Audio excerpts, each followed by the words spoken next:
So you're having trouble verifying your info on Kikoff? Don't worry, because here's how to fix it fast.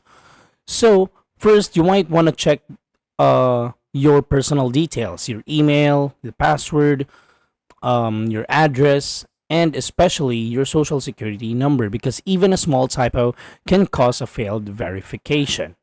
Now, you also want to make sure that your address matches your credit file exactly. No abbreviations or old info.